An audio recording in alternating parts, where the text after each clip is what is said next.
Hi, welcome to the new Fly Fisher. My name's Bill Spicer and I'm your co-host. This week, Fly Fishing 101. What we're going to do is we're going to go through everything you need to do to fish a typical trout stream in North America. We'll discuss equipment, we'll discuss flies, we'll discuss some basic entomology, and we'll discuss reading of the water. You may want a pen and paper for this one. It's going to be a great show, just chock full of information that you've been really looking for. So get ready to take notes and we'll be right back. That was awesome.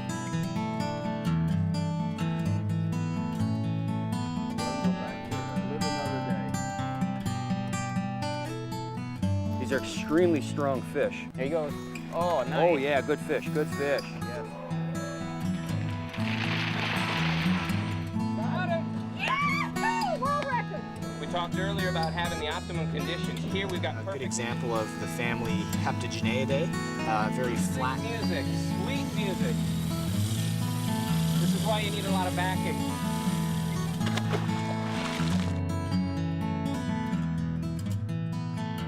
The new Fly Fisher has been made possible thanks to grants from Scientific Angler System X waterproof fly boxes, Orvis zero gravity fly rods, engineered art of performance, Islander precision fly reels, Sage performance fly rods, Loon Outdoors fishing with a conscience, Frog hair tippets and leaders by Gamma Technologies, Scientific Angler L2L leader connectors, RL Winston fly rods,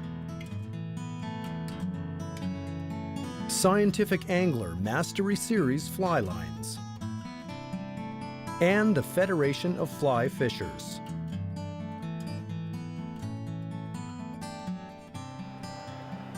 On today's show, we're fly fishing the Grand River in the town of Fergus, Ontario.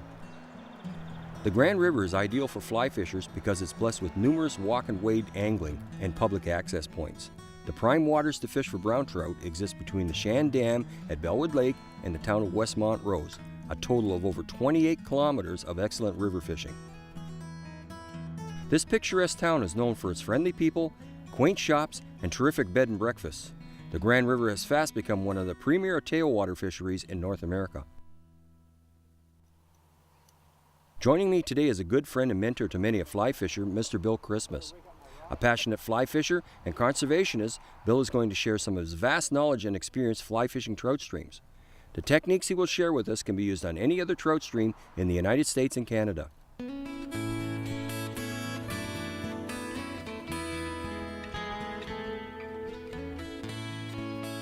Most of the water system is covered with no-kill zones and single barbless hook regulations.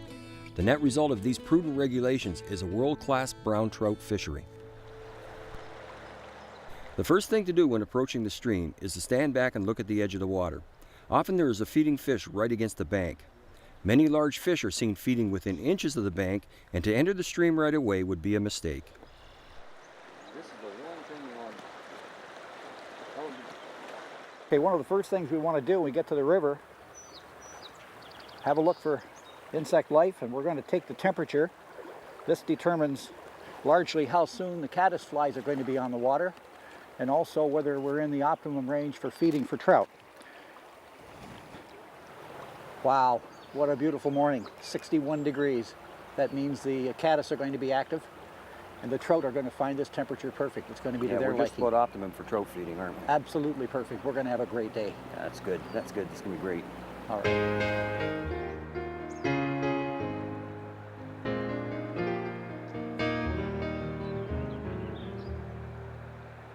Any new piece of water that you come to, you must find out what kind of insect activity you have. And what we're going to do now is we have a netting here. It's called a seine.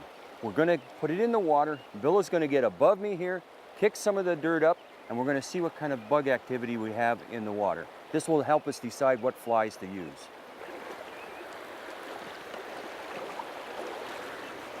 I think right about here, Bill. Now all you have to do is put the net in the water like so. Bill will get up a little bit ahead of me. and just kick up some of the bottom. Turn over some of those stones. It doesn't take long. No, there's lots of activity in this river. Oh yeah, it looks like we got some, and I lift it up like so. Oh yeah, we got some bug activity here. You take them over. Oh yeah. Oh yeah. Got a caddis pupa here, green with a dark head. Great pattern to tie though.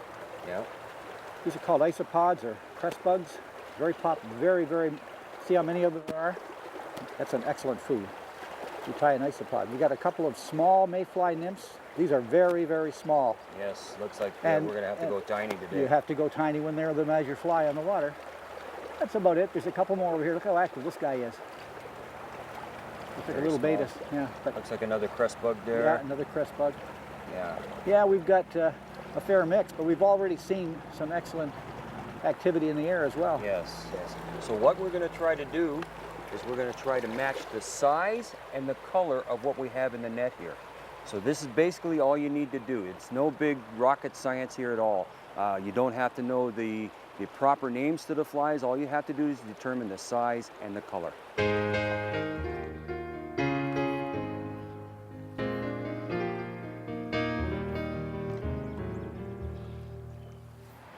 One of the first things you want to do when you first come to a trout stream is determine whether you have surface activity or not. Today I'm not seeing any surface activity. So what I'm going to do is I'm going to start on the bottom of the river. I'm going to use a nymph, which I have a generic nymph here with a piece of split shot, and way up on the other end here I have a strike indicator. I'm going to try to get down to the bottom.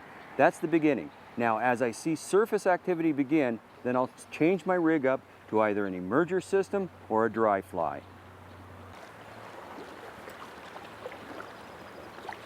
Now the spot I've chosen is two currents here. It's called a seam. You got fast water meeting slow water. And what that causes is a spot where the fish will lay where it's almost a void. It doesn't take a whole lot of energy for the fish to lay there. So this is where I'm going to place my fly, along the seam, right along here. I'm going to try to dead drift it and follow along with the rope.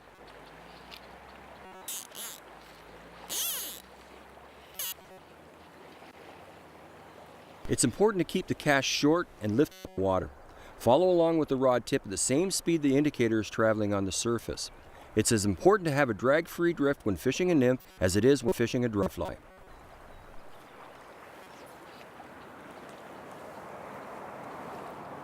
I think I might put a little more weight on here. Get it to the bottom fat.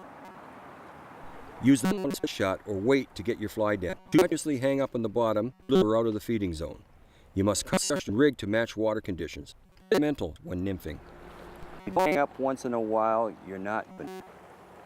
Use the line, keep as much off as possible, and closely follow its path downriver. Continuously and the drift to ensure your fly appears natural to the trout. Ooh, that was a fish.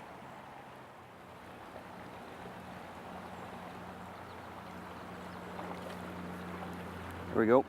Fish on. Water visibility is generally good. It varies from clear with a slight greenish tinge to brownish and turbid when running high after heavy rainfall. Thankfully for anglers, if the waters are high and stained, these conditions do not last long, as the system seems to quickly return to normal within a few days. Now what I did, folks, was I just followed along with the tip, and as soon as the indicator made a move, I set the hook. And we have what's commonly called a bugle trout. It's a sucker. You know your fly is in the right zone if you start catching species such as suckers. Suckers will coexist with trout in the same lies, and they will readily move to a nymph if given the opportunity. And he just took my fly on me. Well, it wasn't the right species, but it's some action. It can save the day sometimes, them suckers. There are some basic principles for nymphing which all anglers should know. One of the primary concepts is the 2-to-1 rig, which states that for every 1 foot of water, you should have 2 feet of line between your fly and the indicator. Thus, if you're fishing in 4 feet of water, the distance between your fly and the indicator should be at least 8 feet. Of course, these are just guidelines. The key is adapting to conditions as you fish different stretches. Don't keep using the same setup in all situations.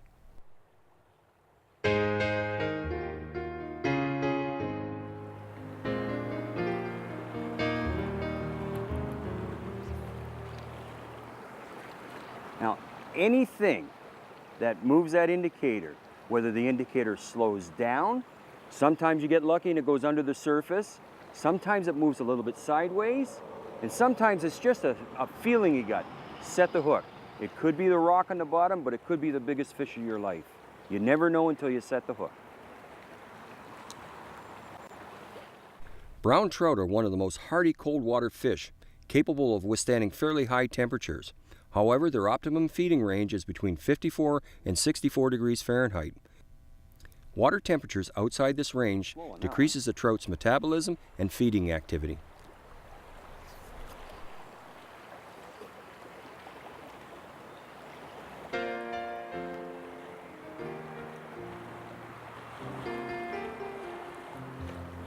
Fish on. Whoa, keep up, keep up. Ran at me a little bit there. Get him on the reel. There we go.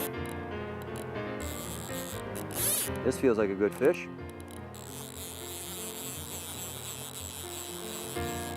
Oh, and he let go.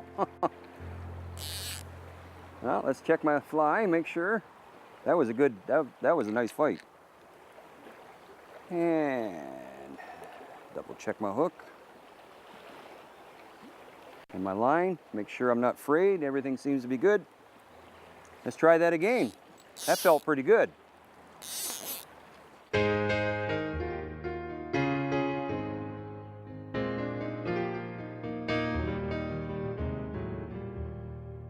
While I was using nymphs further downstream, Bill has been upstream collecting some insects and has noticed some surface activity. So what I'm going to do is I'm going to change tactics now, and we're going to go with more of an emerger system and dry fly system.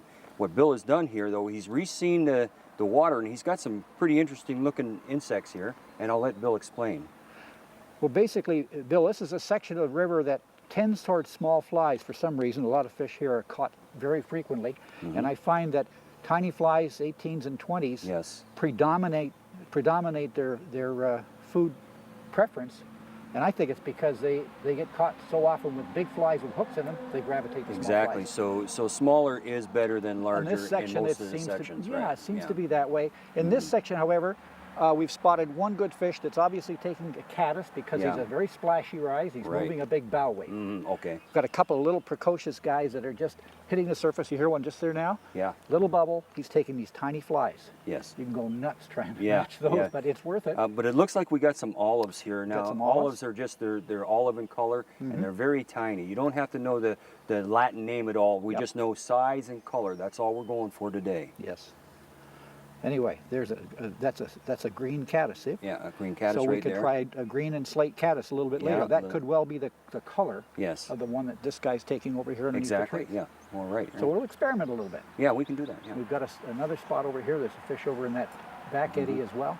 On that small olive. Yep, Yes. Yep, that's what he was taking. He didn't like this yellow-colored fly at all.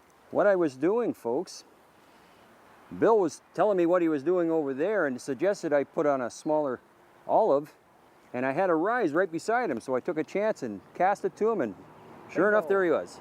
Bingo. All right, good fun. Now,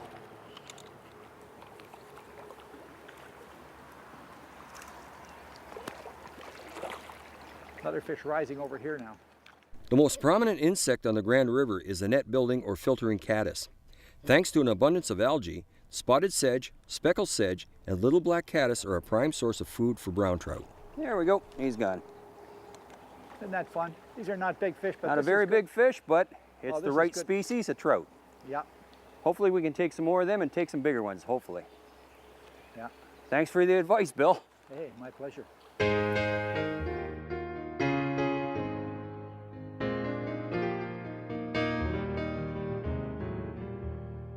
You learn a lot in the Catskills because the water's so clear. And we were in Barnhart's pool, and I got some good advice from a friend of mine who's a biologist, and he told me about the cornuta fly. Anyway, it was all about emergers.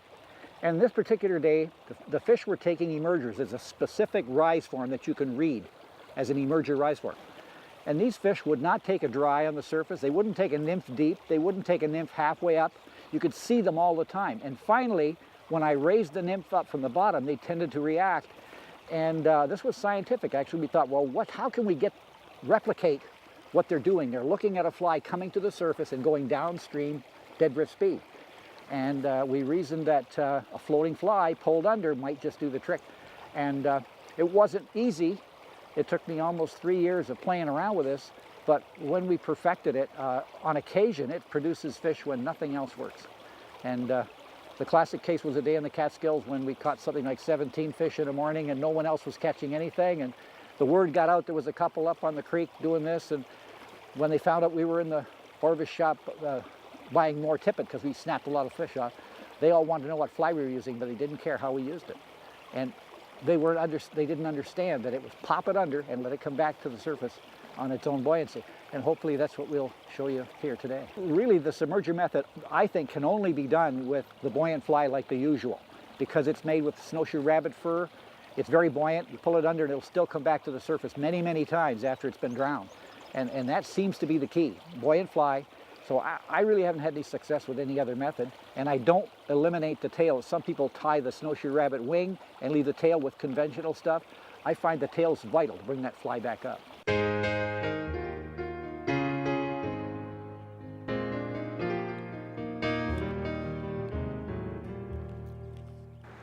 Local anglers are a great source of information on everything from patterns that are working to recommendations of locations. Most are quite happy to share their knowledge with you.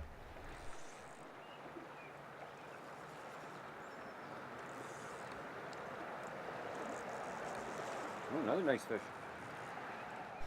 Of course, proper etiquette is always appropriate when approaching another angler's run.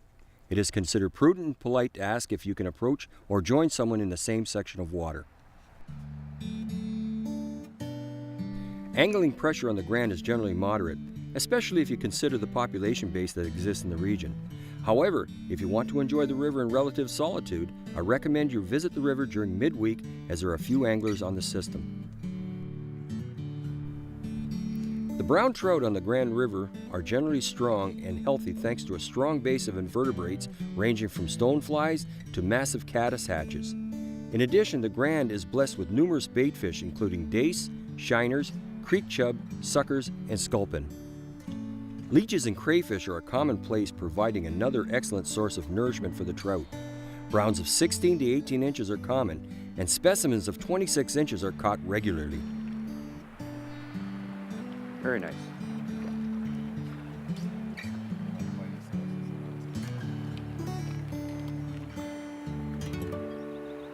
Decent fish in anybody's mind. Yep.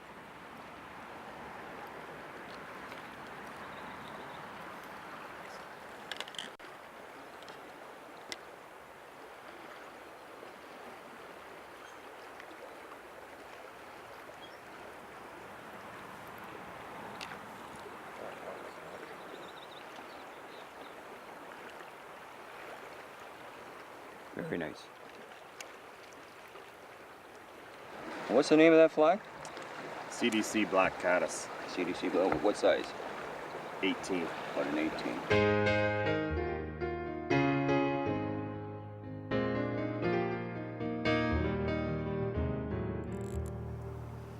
Okay, what I was using was a olive caddis, and I was dead drifting it.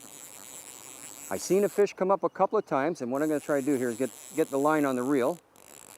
I seen the fish come up a couple of times, and he looked at it twice, so I just kept persevering and putting it over him, and he finally come up and took it. Now, when a fish takes a dry fly, you must give it a second to turn around and move down with the fly to set the hook. And I think we're gonna net this one. Good fish. Okay.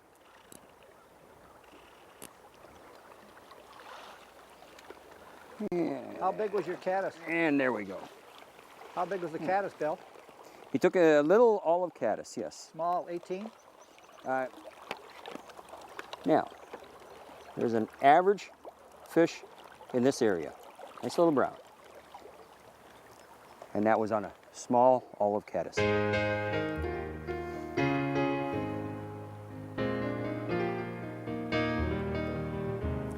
What I took that last fish on was one of these olive caddis. Now this is about a 16, maybe an 18 long. We didn't see anything coming off that is large, so I decided to go smaller. And as soon as I went smaller, the fish came up 3 times to look at it and then finally took it on the 4th time. Again, go smaller. If you don't see anything happening, go smaller. There are times when it's important to have a free-floating or drag-free drift. This can be obtained by using the mend when the line lands on the water. Try and make the fly float at the same speed as the bubbles on top of the water.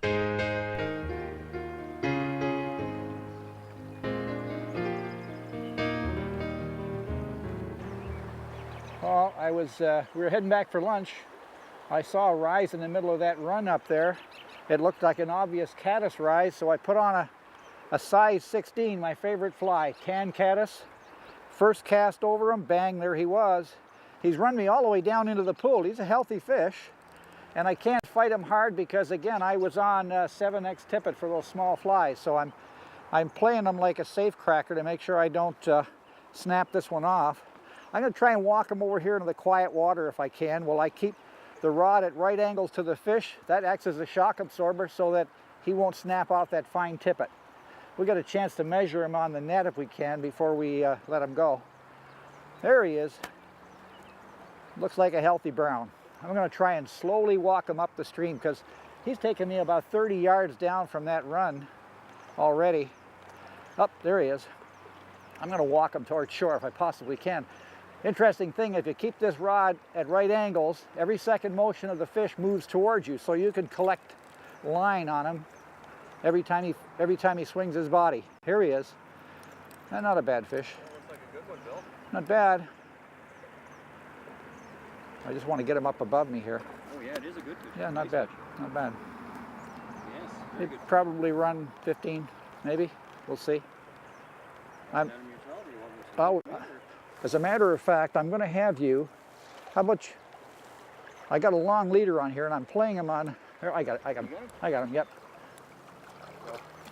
I think he's a little tired now. That's a nice fish. There we go. I'll put him in the net and get a rough idea, like this, how long he is. Yeah, he's about. I got him at 15 inches. Okay, that's good. Okay, let's that's not bad. remove the hook and. Now he's a barbless hook, so that should come out easily. And what I do is I turn them upside down, and then they don't struggle. They lose their equilibrium. There's the caddis fly right in the corner of his jaw, right there. I'm going to get that with my forceps, I think. He's just inside the jaw a little bit, so it'll be safer if I got my forceps on him. Oh, you got a pair?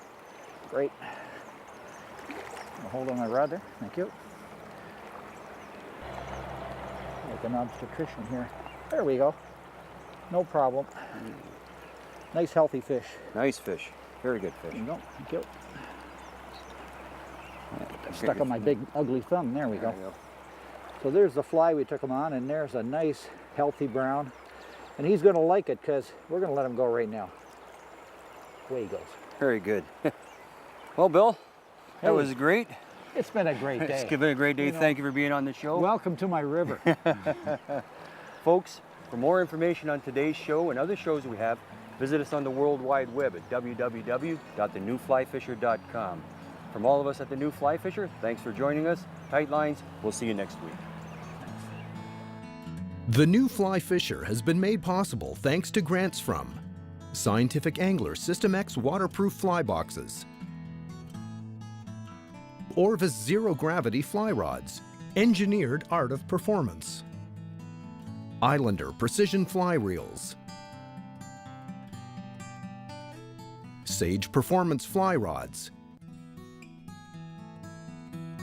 Loon Outdoors fishing with a conscience,